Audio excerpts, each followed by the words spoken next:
So recording should be on.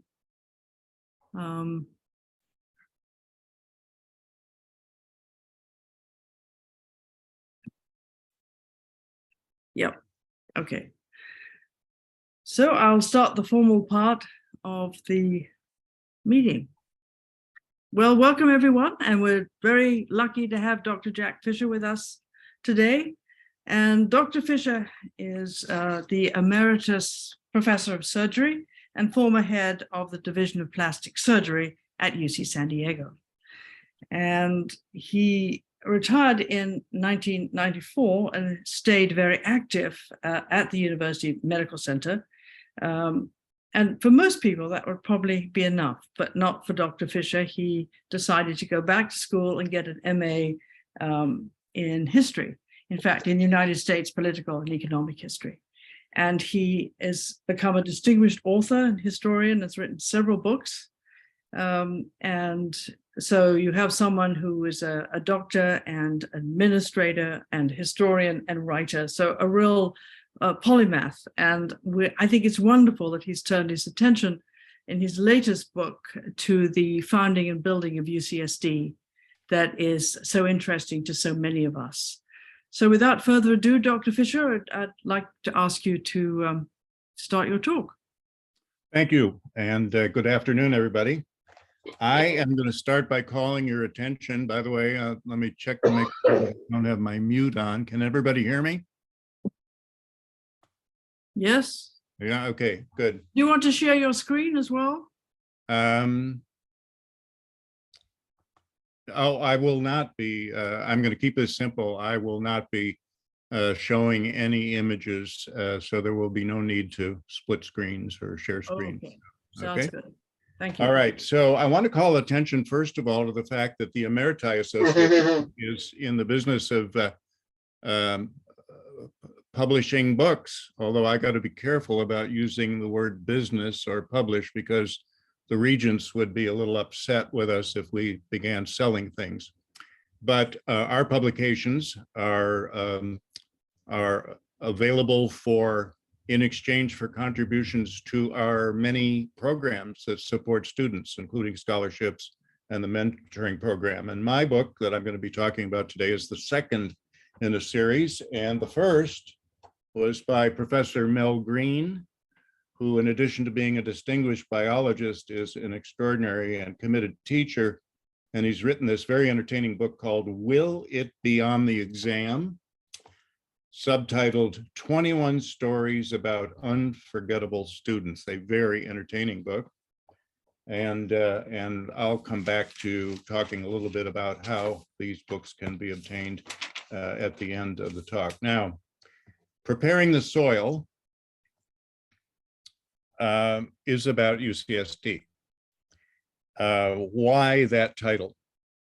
Well, preparing the soil is taken from a phrase in a protocol by the Army Corps of Engineers.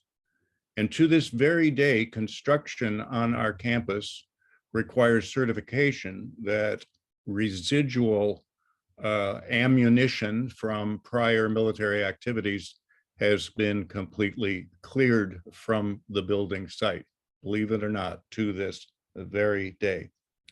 So I selected that title. There were people in very high places who were not fond of it, but I haven't found anything better.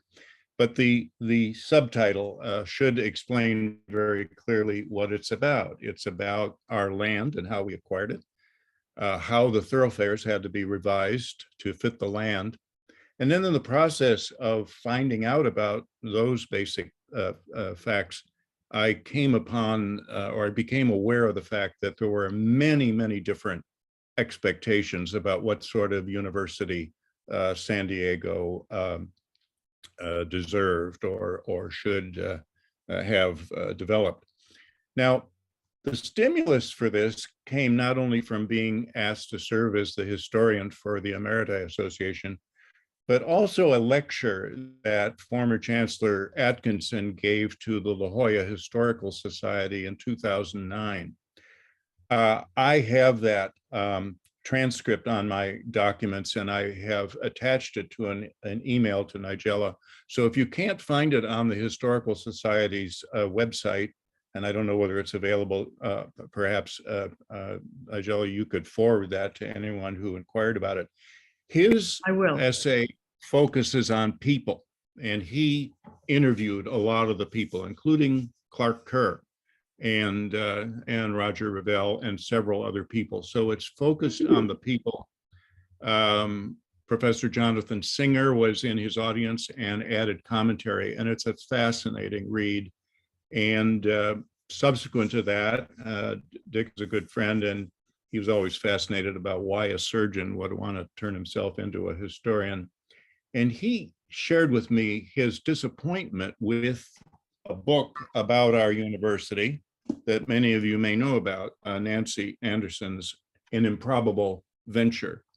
Actually, I think it's an excellent book, an excellent read. If you've never heard of it, if you don't have it, secondhand copies are available on Amazon. Now, it's not entirely accurate, but no history is entirely accurate. No history is entirely definitive because there's always more or new sources. The best new history of Winston Churchill is better than former histories because for the first time, the historian had access to the records of the royal family and George VI. How could one have a complete history of Winston Churchill without documentation by George VI? Prior historians didn't have that.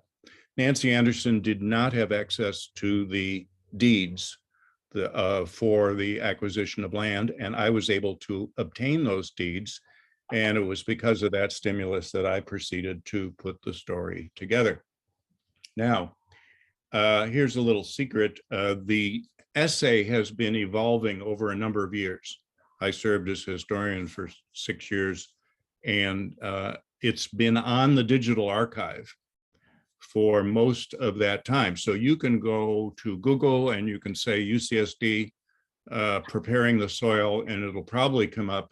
And thanks to Linda Clausen's wonderful Mandeville archives and a wonderful system there, the digital archive is available to anyone, and you can go on and read the essay. But during the pandemic, I had long wished to turn this into a photo essay, and I'd like to give a shout out to my partner in that, a graphic artist, a very talented graphic artist, Alice Harmon. I'm okay with words on paper, but I'm not very good with images. She is very good with images. And so between us, we were able to dig into the photo archives at the Mandeville. Also, the Marine Corps Recruit Depot has its own archive. We borrowed from the Library of Congress. We borrowed from San Diego Historical Society. So this is a book with many pictures. It's a photo essay, 50 amazing photographs. Some you've seen, but many I will wager that you have not seen before.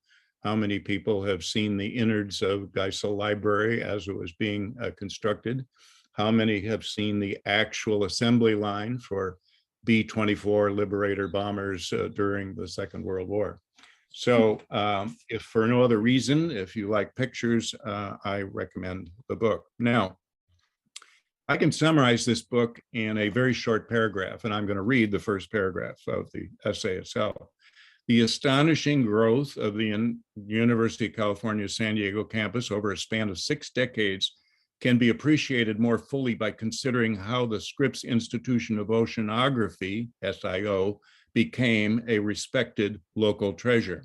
Moreover, SIO's emergence as a world authority in marine and ocean sciences is better understood by recalling San Diego's pivotal role in the Second World War and the contributions local scientists made to that effort. So today I have elected to focus my talk on what has been the public reaction to this book or the reading of the essay. And it doesn't seem to matter whether it's people who have very little connection with the university or many people who have been connected with the university for many years. There are some surprises that are expressed to me from both groups. So let's begin where I began, and that is the San Diego's role in the Second World War. Secretary Treasury at the time said that San Diego was a new federal city because of all the federal money that was coming into this county. Now, you all know, and everybody knows, that ours is a Navy town, but during the Second World War, there were 50 different military installations scattered about San Diego County. Of course, it was the main headquarters for the Pacific Theater of War. It's still to this day the headquarters for the Pacific Fleet, but it had representation from the Army, strong representation from the Coast Guard protecting the harbor. So I seek to explain and describe the extent of those military bases and what they were doing, but most important to our story was Camp Callan and Camp Matthews. Matthews, the Marine Rifle Range, it had existed since 1920s, and Camp Callan was a creation that began with the Pearl Harbor attack. Pearl Harbor changed this city dramatically. Its population almost doubled, and its war production and its processing of military was unprecedented in American history. So that's one surprise that I get from the public. They say, oh, I didn't know that San Diego was so active in the war. I know it's a Navy town today. No, it was a major focus of wartime preparation. Now, the next surprise that people will sometimes express is about SIO. Now, many people have a superficial understanding of the institution.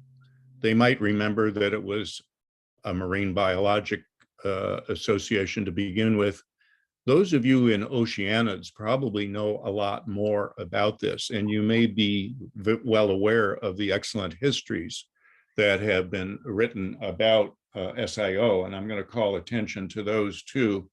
Helen Raitt and Beatrice Moulton's book, Scripps Institution of Oceanography, The First 50 Years, is a fascinating read, and used copies are available if you look for them. And then more recently, Elizabeth Noble Shore's Scripps Institution of Oceanography, Probing the Oceans from 1936, and that takes the story up to 1976.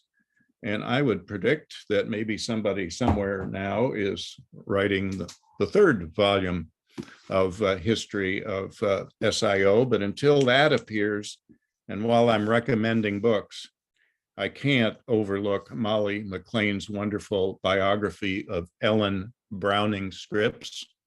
This came out after I had originally drafted my essay.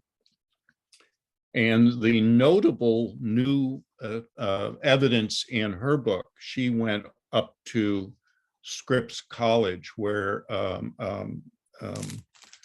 the papers for the Scripps family are located. And Ellen Browning Scripps kept very accurate records of her finances.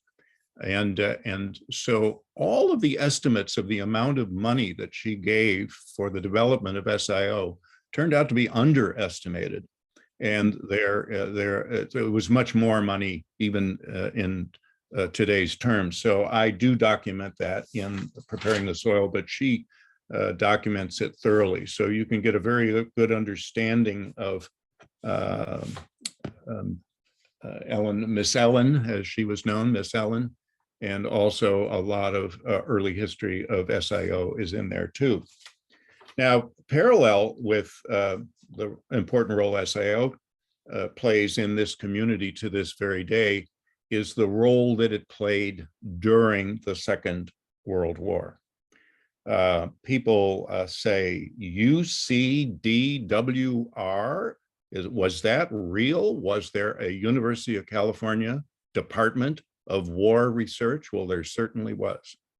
Gordon Sproul was the president of the university in those days, and he hated to speak out about the university having a war research department. So he tried to keep it under wraps, but it couldn't really be kept well under wraps. And it was extensive throughout the system. The Manhattan Project utilized laboratories at Livermore, California. And Livermore Labs to this day is a component of the University of California system. But right here in San Diego, there was an enormous commitment to research, and sonar, the sound recording or the recording of sounds in the sea, wasn't invented here, but it was refined for wartime purposes.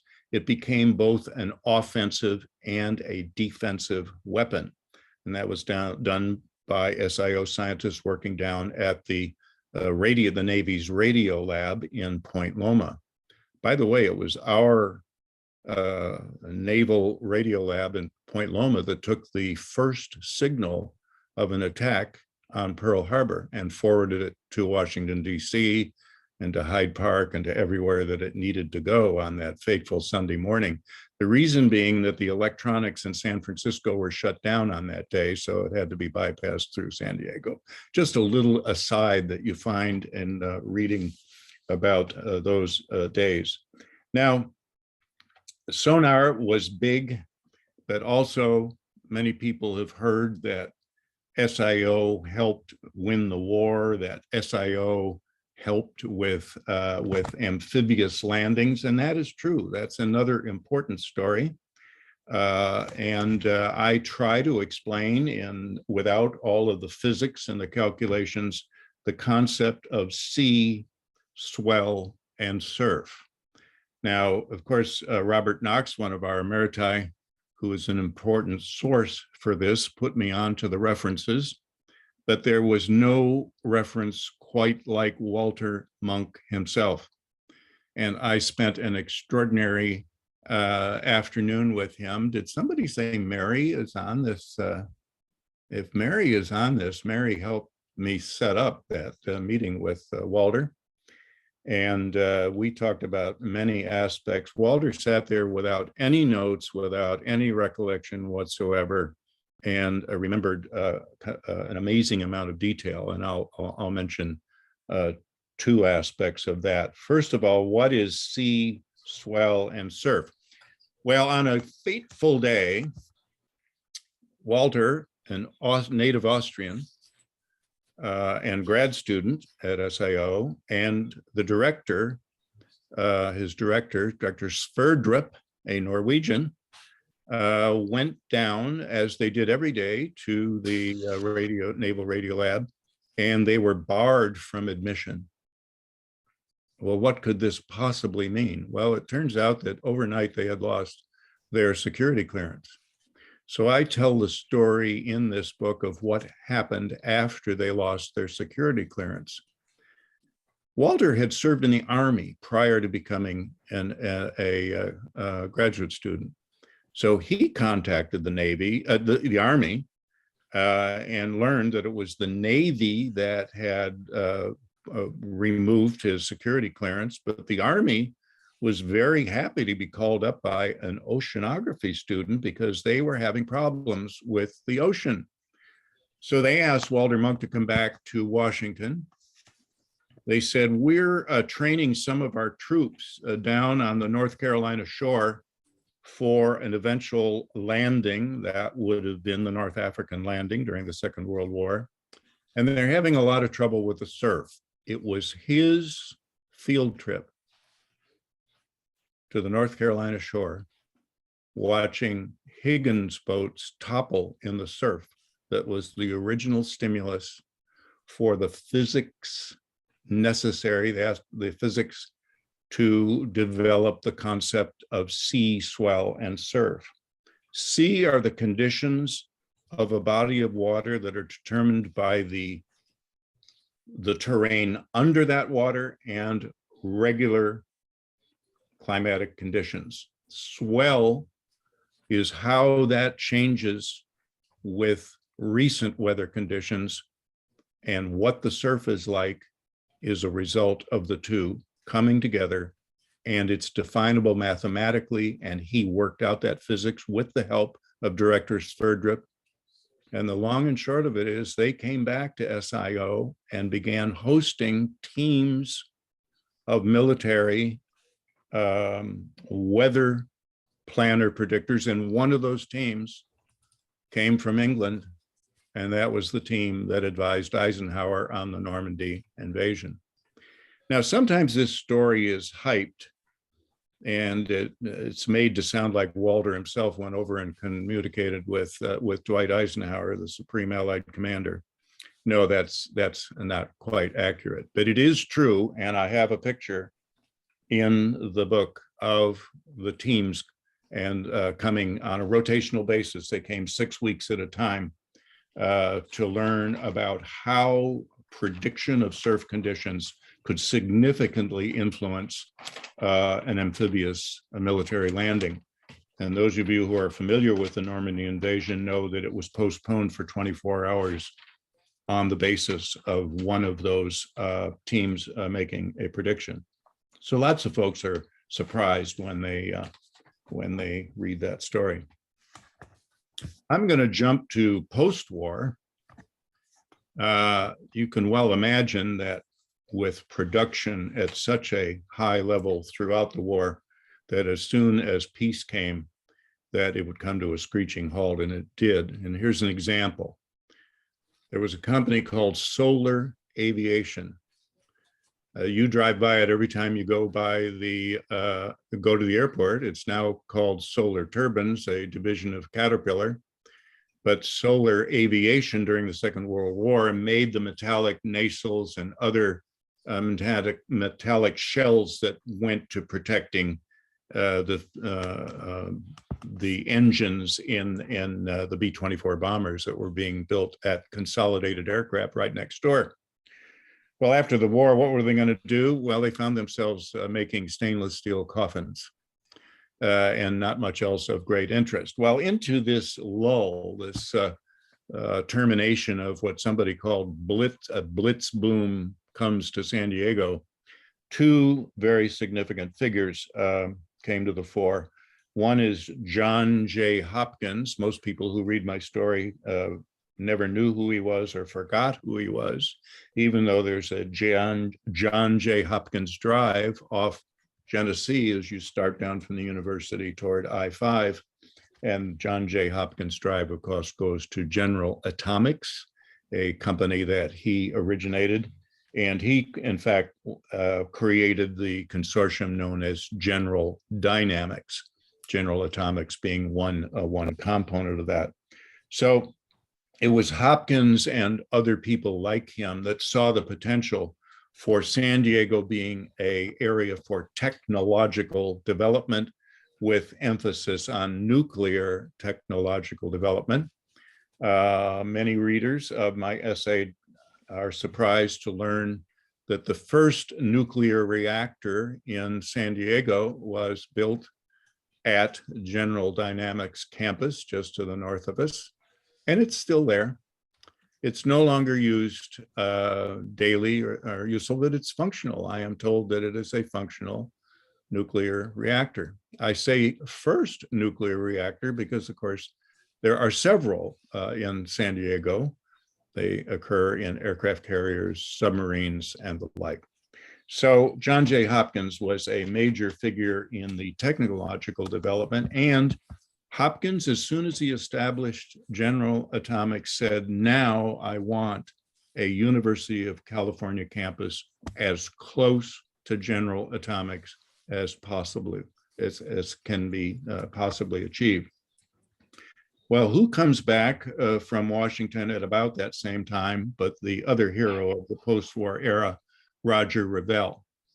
Now, who was Roger Revelle? Most people who read this story know and remember Roger Revelle, if for no other reason than a college is named for him.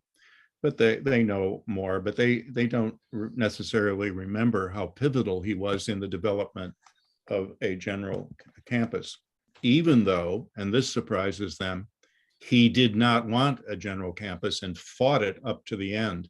He wanted a graduate school. He did not want a general campus. Now, Revell had been a grad student at SIO as well, almost overlapped a little bit with Walter Monk. They were, of course, very good friends and associates. Revell got some very good advice just before the war. Somebody said to him, he was actually on a naval enterprise up off the Aleutian Islands doing oceanographic research. And the captain of the ship said, you know, you could be very, very useful to the Navy. And if you do not enlist in the Naval Reserve, you're going to get drafted. This was a captain who could see war coming. This occurred in the 1930s. And Roger took his advice and he enlisted in the Naval Reserve. Now war comes and the Navy planners in Washington say, well, we've got an oceanographer out there in San Diego. Let's bring him to Washington. And that's where Roger spent the war years, was in Washington. And out of his work came the Office of Naval Research, a major, major source of funding for SIO in decades to come.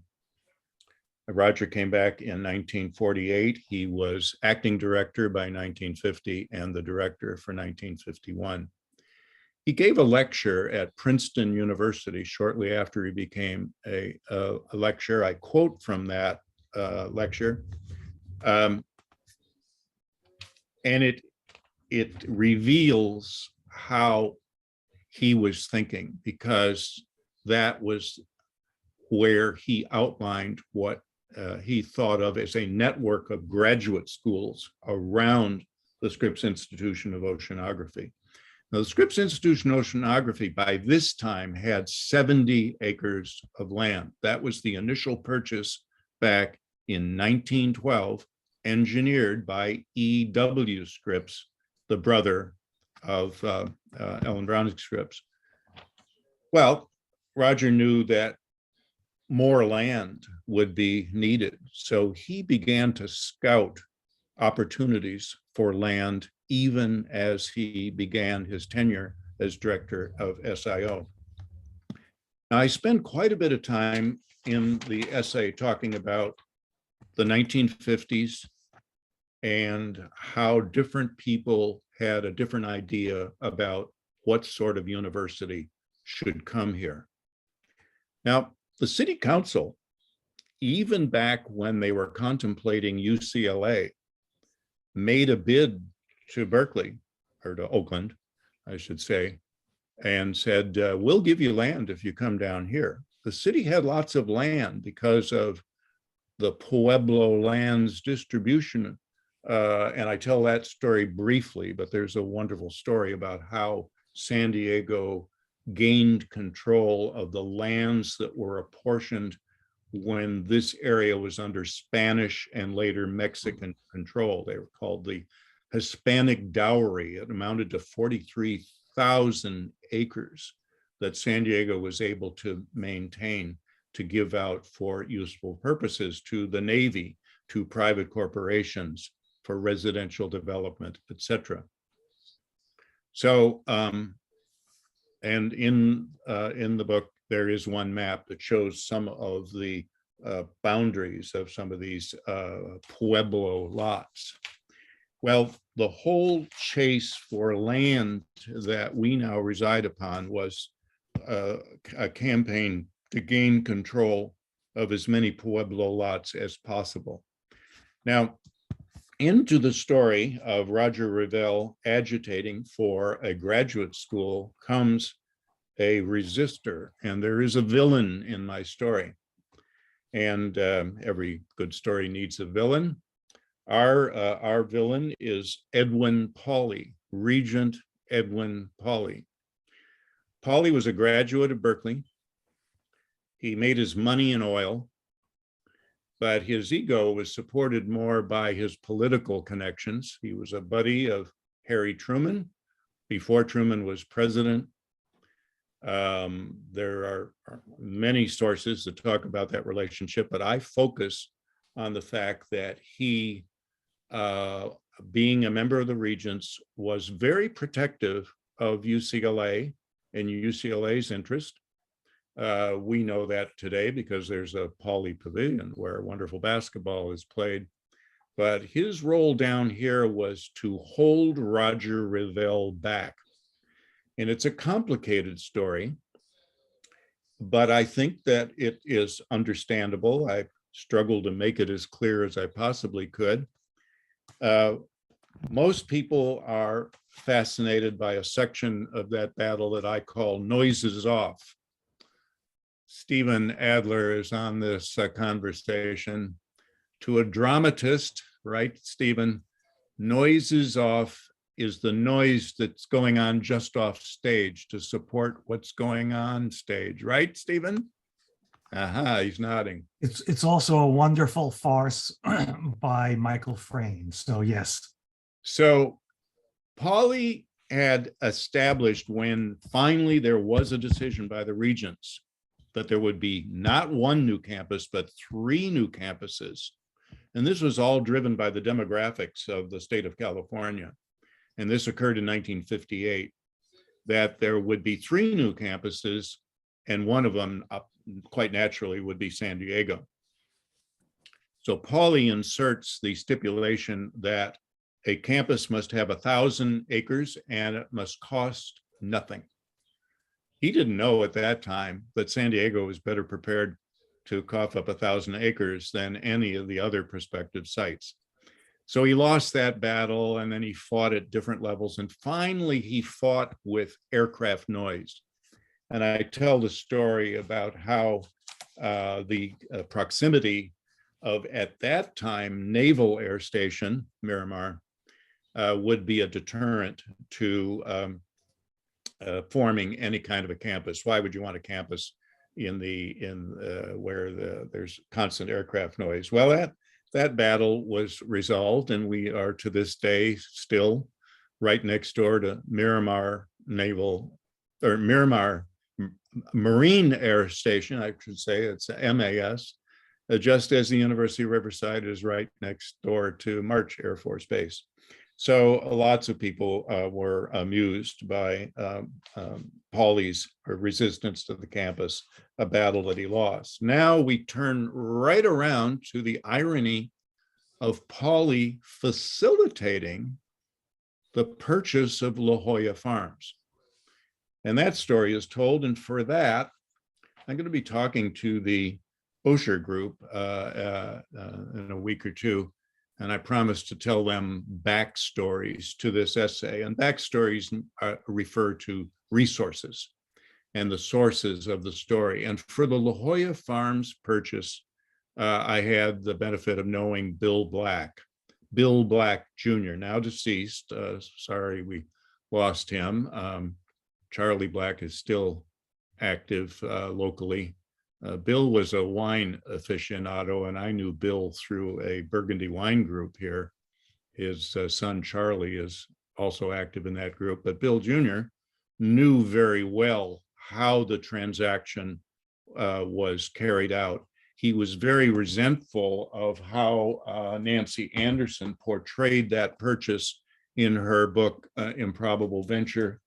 There was a hint of some kind of chicanery, but it wasn't. It was a straightforward purchase, presumably to house faculty, and only one faculty member ever was allowed to buy a lot in the La Jolla Farms, distinguished biochemist and former vice chancellor. But there was a pushback on that because the real estate people did not think that those lots should be sold at less than a market value. And so the regents reversed that policy. They sold off most of those lots, although some of it was retained. For instance, the home for the chancellor. And that story is told in there as well. Well, I've gone on, I think, quite a long time here, and I think that what I would like to do is see what questions might be on the mind of some of our listeners. And if there aren't a lot of questions, I'll take a lead from Nigella as to whether she wants any more backstories, or shall we just take questions? Well, speaking personally, I'm loving all the backstories, especially as I, worked at the aquarium for many years, and I've heard a lot about the stories from the SIO side. So you can't tell enough as far as I'm concerned. Any questions? Well, one backstory has to do with what I had to go through to get the deeds. So we'll go back to the beginning, and if you don't have the deeds of trust, you're not going to be able to report. Hold on just 1 second before you start that. Questions? Okay. There is somebody who's muted. Lawrence, you're muted, so you were asking a question. Yeah, so, I'm not good at telling who has a question, so maybe you could. Yes, moderate. You could Lawrence is talking, I think. Who? Larry Krause. Larry Oh, Krause. Larry. Hi, Larry. Hi, Jack. I understood that the city council insisted on undergraduates. Is that right? Yes, I didn't elaborate as perhaps I should have. The city council from the get-go said, we want an undergraduate school and we want that school to teach engineers. That was its two stipulations. And they had support from several sources. John J. Hopkins, until he passed away, and General Atomics, they tended to team up with what Roger wanted, and that was a graduate school. And that went back and forth and back and forth. And then there was that pivotal meeting at Lake Arrowhead at the UC's, or was it UCLA's center there at Arrowhead. And it was a regent meeting. I bet you've heard about that meeting. And that was where they went back and forth and went over the demographic data and came out with what was called the Additional Centers Report. And that is a famous report in UC history, and it yielded the commitment to create not one, but 3 new general campuses. And that became, of course, San Diego, UCI, and Santa Cruz. Any other questions? Well, I'll tell the story of the deed. I actually, sorry, I had raised. Okay, sorry, Stephen. No. My little cyber hand is up. Jack, thank you so much. This is terrific. I love the book, and excuse me, I really have tremendous regard for your diligence in pursuing this research. It must have been fascinating, and I wish I had been alongside you. Just to note that, and this is not to upstage, to use another theater term at all, the tremendous research that you've done, Jack, in both breadth and depth, because this is a huge amount of history to trace. Back about 8 years ago, when I was still active in the faculty, I had a sabbatical, and I was working on researching a book that I decided not to finish because I hit too many roadblocks beyond the 1 year of research I did. And that was looking at the history of La Jolla Playhouse. And I did spend the better part of 8 or 9 months in the special collections at Geisel Library, which have a tremendous amount of material about that history. And the reason I mention it is not to trumpet the history of the Playhouse, although I think it's fascinating if you're interested in San Diego, more specifically La Jolla, more specifically the intersection of the Playhouse's history with the evolution and the birth and growth of UCSD. The point I wanted to make is that just to get those theaters built, a process that started in the 50s and didn't culminate until 1983 with the opening of the Mandel Weiss Theater, the back and forth between town and gown there, and gown being not just the campus, but also the regents, was extraordinarily perverse and crazy making. So looking at that little tiny sliver of the growth of one part of the campus, it's astounding to me that this university ever got birthed. It really is. And Pauly also, relative to the Playhouse, was the villain, or at least one of the villains of the piece there as well.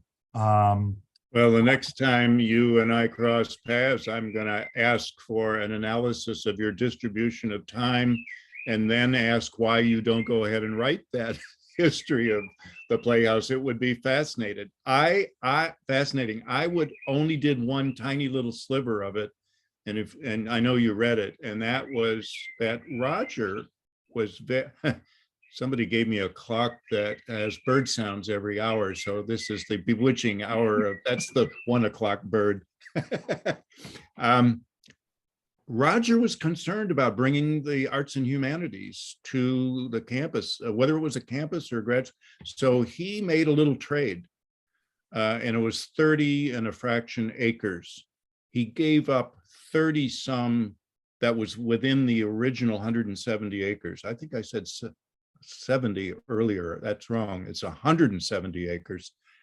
And then he got 30 acres on which now sits Mr. Venter's Genome Center. So that was where Roger would have put the theater. But now you will know that moment in which it transitioned to them joining with UCSD Theater. And my friend and your former leader, Arthur Wagner, told me a little bit about that story. Right. It is a fascinating story. And the only thing I managed to do was squeeze out a 2-part article for the Emeriti Chronicles about the history of the Playhouse. Yeah. The reason, just off the record, although we're recording this, so it's on the record, the reason I didn't write the book was I had too many snarls in trying to access the Playhouse's own archives, which because they've never archived their archives, and it became impenetrable. But we'll talk. Well, you see what that would, now speaking as the historian, an amateur historian, that would be 2 books. See, that would be your book, and then whoever in the future breaks into their archives, that would be the next version of the same story. Who else has a hand up? Nigella, help me out if you see anyone. I'm looking. I don't see any more. Just speak up. Okay. Well, I was just going to say very briefly, because it allows me to thank Peter Price again. Without the deeds, you can't really figure out how, when, why we got our parcels of land.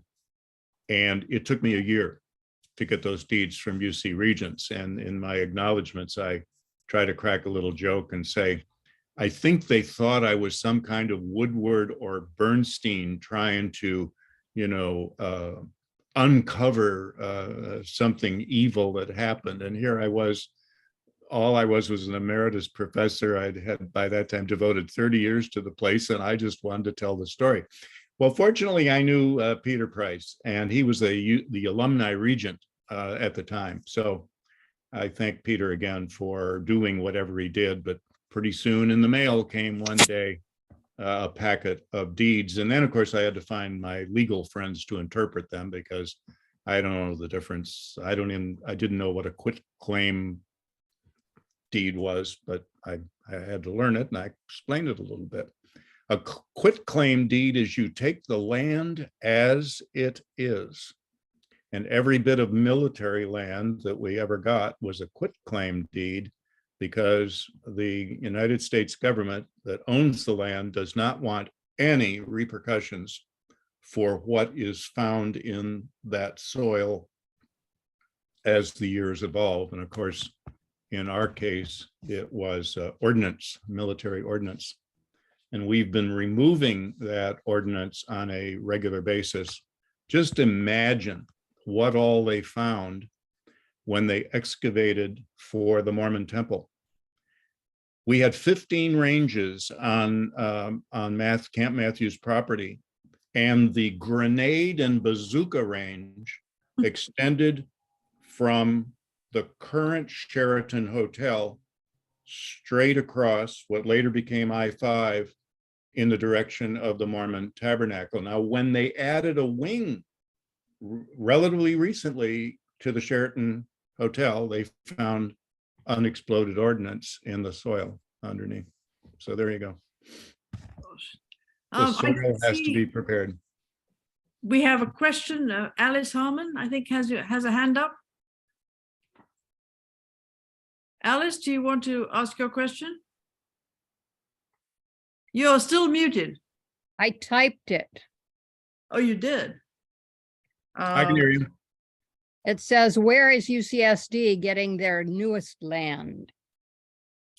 Oh, newest land. Well, now, of course, we met the 1,000-acre requirement when the Camp Matthews property was finally acquired.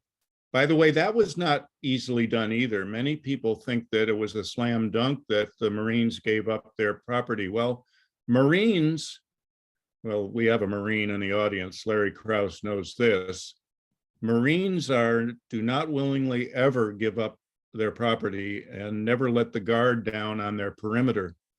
And so the commandant of Marines knew very well that he had to negotiate and get something. And of course, they got a lot of development out at Camp Pendleton in return for the Matthews. We got the land from the city more easily, but there is still land being acquired. Alice, I think that the total amount of land that we own now is 2,114 acres, and that extends out beyond 15. There's university land out there. Of course, we now have leased land in downtown, so there's scattered plots of land around, and I think what we own is 2,000 acres, double what Paulie made us get. And then there's a lot of leased property. In my epilogue, the planning office gave me the numbers for how much land we own and lease, and those numbers are in the epilogue. Thank you. I don't see any other questions and nobody with their hand up. Mary Wu has a nice comment saying, love all the backstories, absolutely fascinating. And Mary Monk says, great job, Jack. Always great to hear your stories. Thank you. Well, let me close by with a Roger Revelle quote. And also I promise to speak to how one can acquire copies. Again, we cannot sell, but we can invite contributions to the student programs of the Emeriti. If you already have a copy of the book, on page 60, I explain the details, but basically all you need to do is go on the Emeriti Association website, and it will lead you right to a place where you can even order the books online, and it gives you a suggestion about what kind of contributions we'd like to see. There is a theoretical price of $15 per copy, but for anybody who wants multiple copies, send them as gifts to your friends and colleagues. And there are a number of people at Christmas time who did that. The price per copy comes down, or the suggested price, the cost. And don't forget, you might want to order Mel's book as well. And Vanya's staff are prepared to mail these books out to you, or you can drop by. The third book in process will be all about our mentoring program, a relatively unique program where gray-haired retired professors actually mentor brand new undergraduates on campus. We're not sure that there's any campus in the United States that has a program quite like this, although we know there are other campuses who have asked questions and would like to develop such a program. Well, in that case, thank you so much, Dr. Fisher, for a really fascinating backstory to your wonderful book, which I am enjoying a lot, learning a lot, even though I thought I knew a lot about the history, and I didn't. So thank you. You're welcome. Bye, everybody. Thank you so much. Thank you very much, everyone. And don't forget, this is recorded and will be up on the Oceanids YouTube site very shortly. So thank you all very much for participating.